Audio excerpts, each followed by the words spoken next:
アンニョンパくんです。韓国人って異性にめちゃくちゃ積極的なんでしょ？チマチョゴリって日本の着物みたいな感じだよね。日本に来てから何十回も聞かれた韓国のイメージ。でもそれちょっとずれてると思います。確かにカンドラには胸キュン告白が毎回あるし、韓国の代表的な伝統衣装はチマチョゴリ。でもそれが本当の韓国とは言えないかもしれない。じゃあなぜそんな勘違いが生まれているのか、どうして日本の皆さんにそう思われるのか、この動画では韓国人がよく誤解される文化5選をまるっと解説します。この動画を見ると韓国の現在の見え方がガラッと変わるはずです。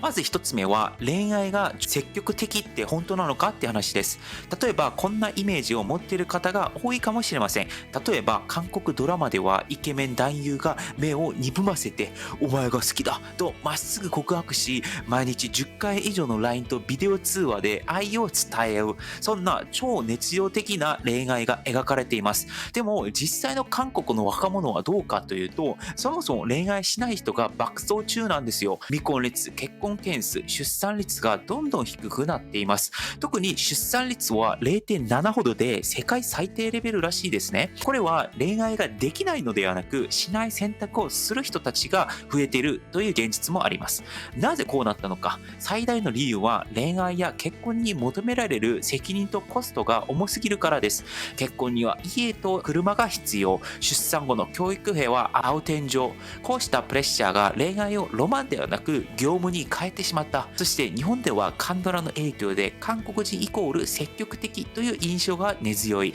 LINE の返信が早くて気持ちをどんどんストレートに言ってスキンシップも多い。でもそれはまた恋愛するその中の話であって、今の韓国では恋愛自体を降りる若者が静かにでも確実に増えています。つまり韓国イコール恋愛体質というイメージはもう時代遅れかもしれません。今の韓国は愛より安定、結婚より自分という選択が当たり前になりつつあるんですね。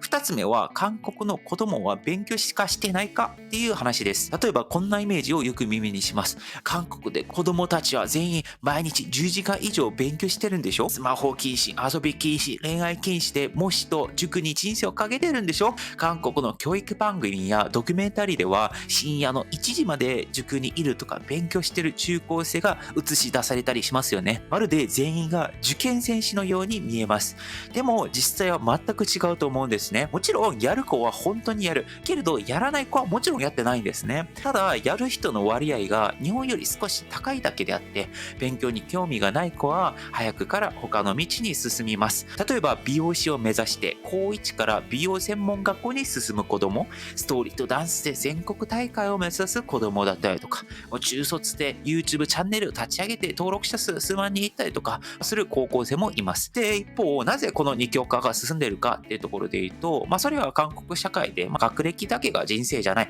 他の成功の道もあるよねと気づき始めた若者、人たちが増えているからですね。確かに韓国のソウル大学とか、ヨンセイ大学を目指す層は今も存在しますが、その一方で自分の好きなことで生きていきたいだったりとか、会社を作って起業してそれで儲けたいっていう人たちも増えています。韓国の高校では専門学校っていうところもどんどん出来上がっていって、勉強じゃなくても芸能とかメイクとか調理とかファッションみたいな勉強以外の進路も明確に用意されています。そして自営業として一発を狙う場合も出てきている。つまり韓国の子供は全員勉強しかしていないというのはステレオタイプかもしれないですね。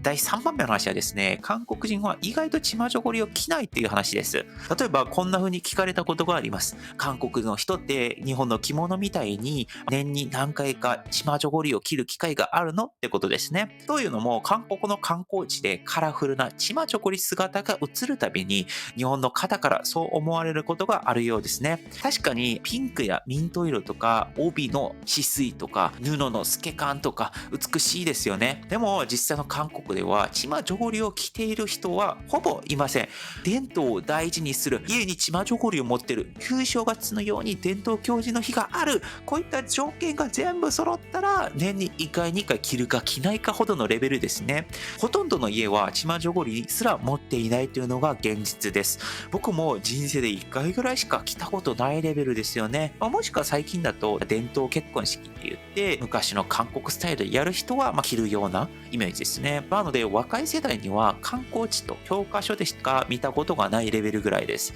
なぜそうなったのか、理由はシンプルで、チマジョゴリは伝統であり特別であり非日常なんですね。日本では京都や浅草で着物をレンタルして街を歩く観光スタイルがありますよね。で、それと同じようにソウルのキョンポックンでは外国人も韓国人もチマジョゴリをレンタルして気持ちを出して記念撮影を楽しんでいるレベルですね。あくまで晴れの日の衣装なんです。つまり韓国人はチマジョゴリよく着るっていうのは、日本の方にはそう見えてしまうかもしれないですけど、韓国の人にとっては珍しいことであるっていう話でした。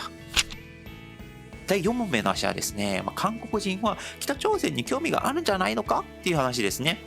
例えば、同じ民族なんだし、やっぱり北朝鮮のニュースは気になるでしょうとか、統一とか拉致問題とか日常的に話題になってんじゃないのと、日本では北朝鮮に関する報道が出るために韓国人はどう思ってるのかと気になっている方も多いはずです。でも実際はですね、ほとんどの韓国人は北朝鮮に興味を持っていないっていうのが現実かもしれないです。デポドンって日本ではミサイルとして有名かと思いますが、韓国人ってデポドンって言われたらそれ何なのって言われる場合が多いかもしれません。特に若者にとっては正直どうでもいいという空気すらある。僕の友達とかもミサイルまたねってくらいの反応がほとんどかと思います。ニュースを見て話題になるのは年配の方々が中心であって、もう20代、30代にとってはテレビの中の遠い存在みたいになってきてるんですね。なぜそうなったのか。それは統一が現実味を失った時代に生きているからですね。90年代の南北首脳会談の頃は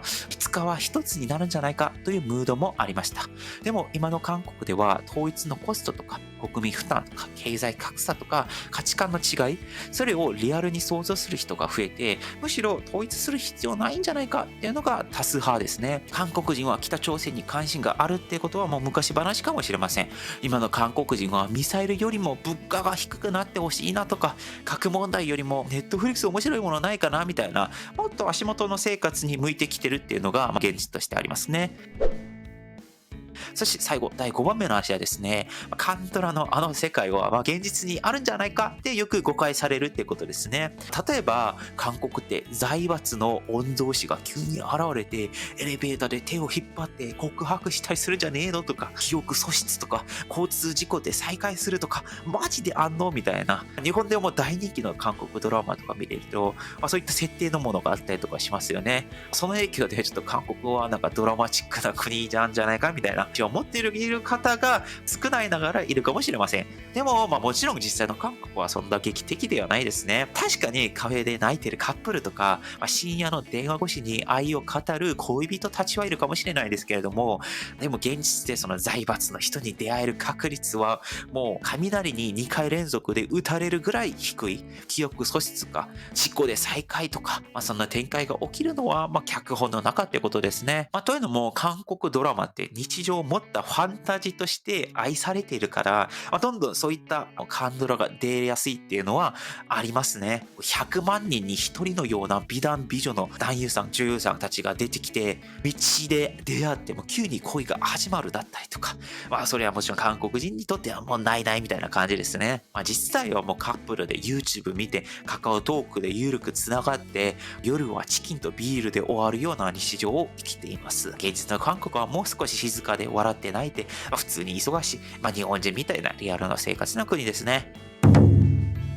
最後に伝えたい話もあります。韓国人ってなんか恋愛すごそうとか、勉強しかしてないようにとか、毎日チマジョゴリ着てるんじゃないかみたいな、日本でそういったイメージを持たれている方はいるかもしれません。もちろん悪気は全くないと思うんですよね。むしろ興味を持ってくれたことに嬉しく思ったりとかもしています。でも心のどこかでやはり外から見えてくる韓国と、実際の感覚はちょっと違うんじゃないかなと引っかかる感覚がありました。僕は韓国で生まれて、今日本で生きてるんですけれども、だからこそ感じるんですね。この国って表紙だけで語られやすい。でも中身はもっと分厚くて、ページ数が多くて、しかも人によって読んでる章が違うということですね。恋愛しない韓国の若者とか、北朝鮮に無関心な人々だったりとか、そういうリアルがテレビにもガイドブックにも載っていないもう一つの韓国かもしれません。この動画で伝えたかったのは、思い込みを優しく解きほぐすことでした。韓国国という国をちょっと違っ